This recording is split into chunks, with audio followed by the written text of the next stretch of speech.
Abby, and I will be doing a neck massage video for you today. I also will be working on the model Lauren, and if you notice her bathing suit and you like it, please check out the shelf below. Let's go ahead and get started. All right, so first I'm going to lay my hands just on this crevice here between her collarbone and her shoulder. This area will tell you a lot about how she holds her neck and what parts of her pecs, chest, and upper body is pulling on the neck. It's also really helpful to feel the curvature of the shoulders. When the shoulders have a tendency to come up and roll in, we're working with some medial rotation. The medial rotation will pull on the back of the neck, and it will cause the traps to have to work hard in order to keep the neck up while these are pulling everything down. So today, I'm tuning in with that. I realize what I'm working with today. And I'm gonna start, not a lot of pressure, but start coming in, trying to feel out the tissue in these pecs. And see how much give there is in the shoulder.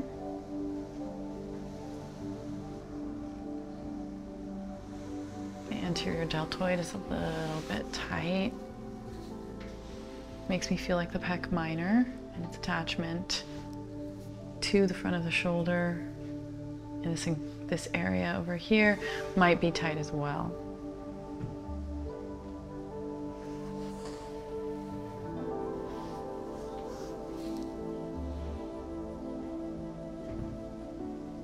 I'm not trying to fight her. If it's not gonna go, I'm not gonna push too hard because we're just at the beginning of our massage. But if it's looking for length and it's ready, I'll go ahead and follow that tissue wherever it needs to go.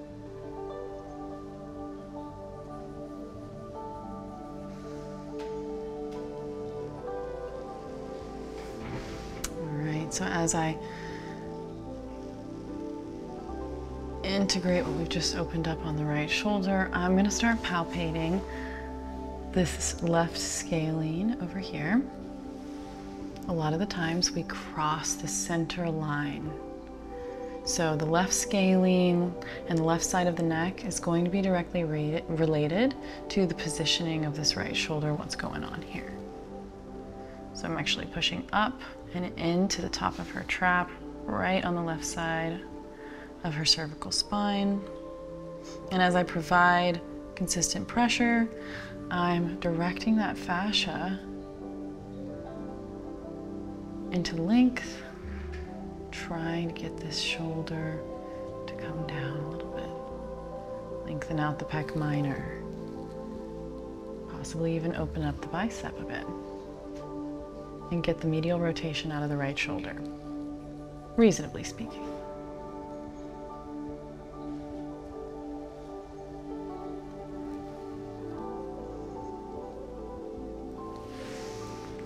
So that was a lot of work to start with.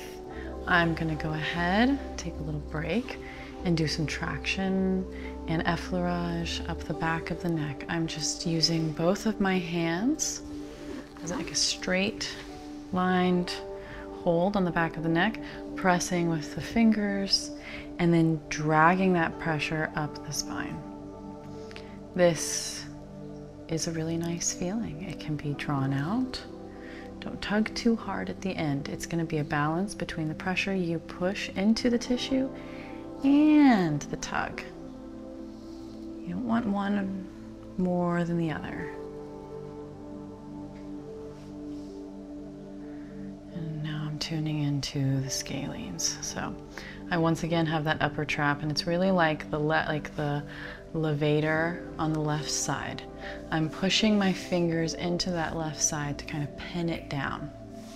As I'm doing that, I'm going to rotate the head just a little bit, not too much, and start to get to know these scalenes. I have a feeling, because this has been so short and kind of like pulling in, that this scalene works a lot. So we'll start small, but we'll just trace it. Not too deep. These muscles are tiny and they mean the world to us. they can be causing someone a lot of tension and pain. So you'll know. They'll tell you that's the best feeling in their life, or they'll scream a little.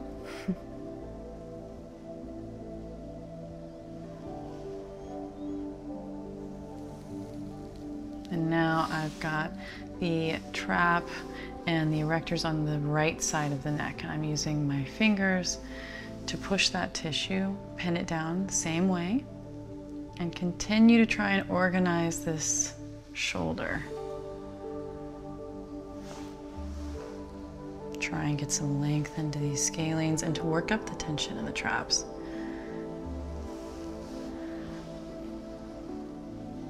And I'm going all the way down with my fingers to between her scapula on the right side. Rhomboids are tight, so I'm giving them relief as well. At this time, I'd love to shout out to our patrons, Wilco Johnson, Brian Runk, and Hannah Wald. Thanks so much for supporting us, you guys. We love having you watch our videos.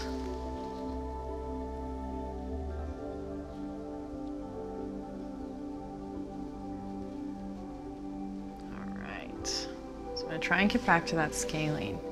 Sometimes with very delicate muscles like the scalene that are also extremely irritable, we have to relieve the muscles around the area to get them to really work with us.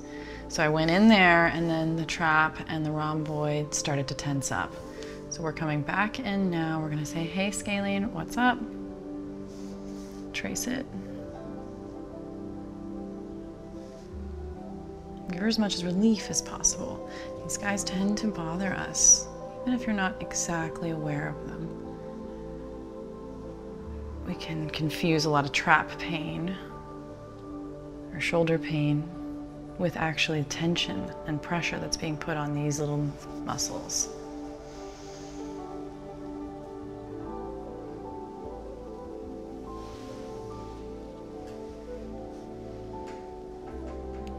So I'm going to use the squeeze again to open up that trap some more, give us a little bit more tension and tissue to work with.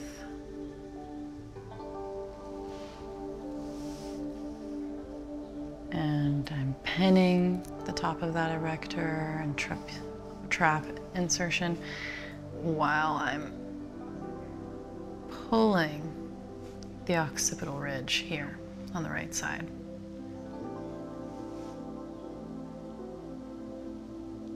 Not everything is going to be straightforward. We are built in circles and spirals, and the vertebrae itself has the ability to spiral to keep you safe. So sometimes you have to go back and forth to really bring in some alignment. All right, so we've done that right side a little bit. I'm going to tune into the left as well, just to balance her out and see if there's anything on the right that we need to do to get into that left side. It could be a connection from the right to the left that is restricting us from opening up this right shoulder. So getting both sides can be super helpful.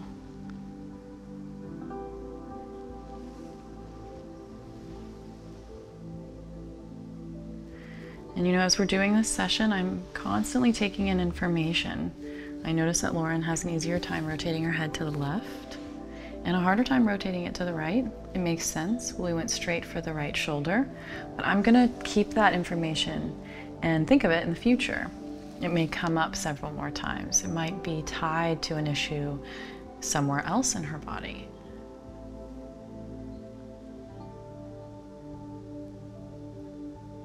She may not know that her body has a pattern, and there's nothing more helpful in relieving pain and bringing in strength than unveiling the patterns of the body to the person who owns the body or wears the body. Ooh, a little fight there. It's okay.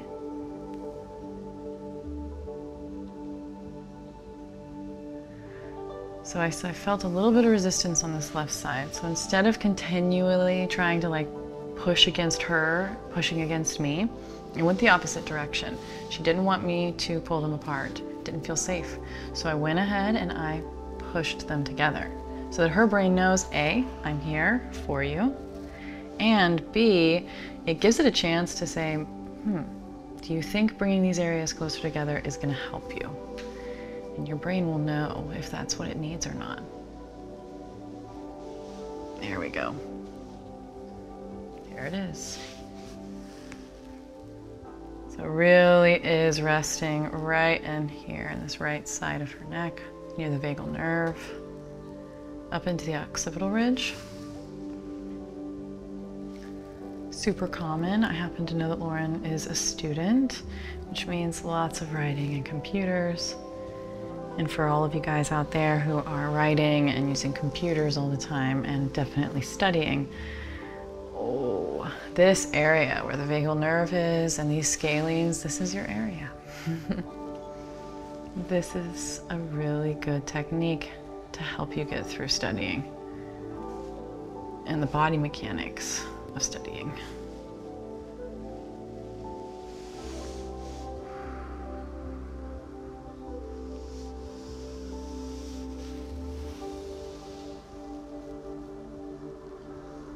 And I'm just going to kind of pinch that area. I know she can handle it, so I'm definitely getting deep into the right side of her neck. I find this side to be more problematic,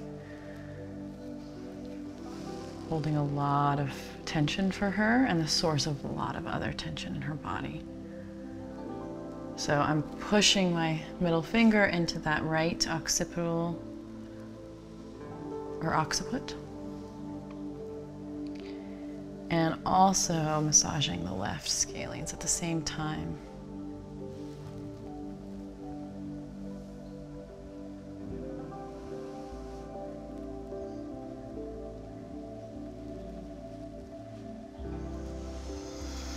There we go.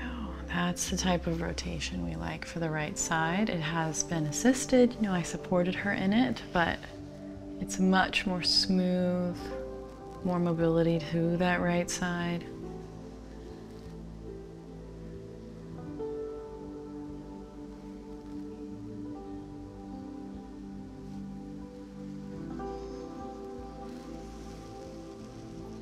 And now I'm going to, once again, she really needs that lift on the right side of the occiput, and then the length on the left scalenes. So I'm gonna go ahead and pin the right side because I know that that's tight and it's infiltrating everything. And I'm gonna go ahead and now begin to just slightly trace with some pressure those scalenes on the left side too.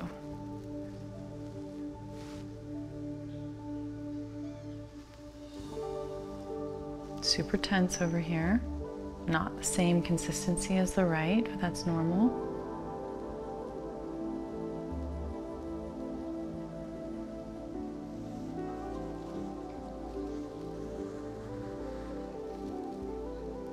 Getting deep into that first rib. These areas are tough because this is our first rib area. It's like, here's the collarbone, but if I go in, there is her first rib.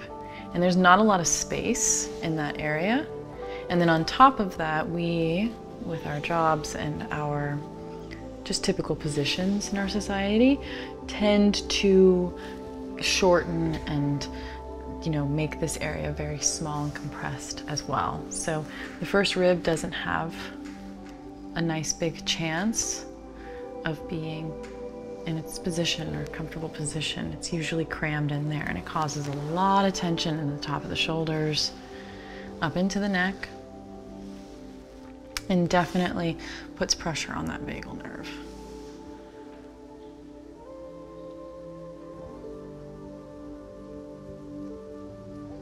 All right, I'm going to press up into the left rhomboid because I got nice into that right one, so I want to make sure she's at least a little bit equal. And as I'm pinning that right scalene, because I know that's the problem, I'm now creating some length in the left pec.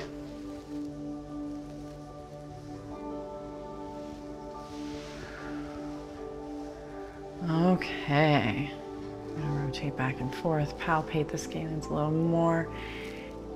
And I'm cupping my fingers right under her occipital ridge and slightly pulling, creating traction in the cervical spine.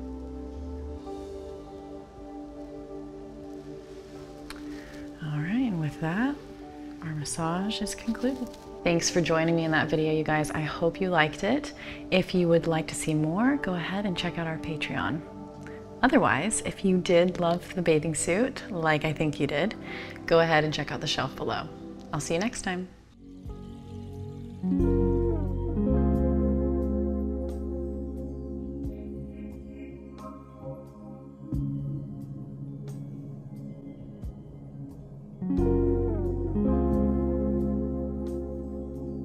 Join us for 14 and 30-day programs, hour-long classes, and much more on our yoga app, Yoga Plus by Psyche Truth. It's free to download and features a variety of wellness content, including yoga, fitness, Pilates, guided meditations, and interviews with dozens of wellness experts.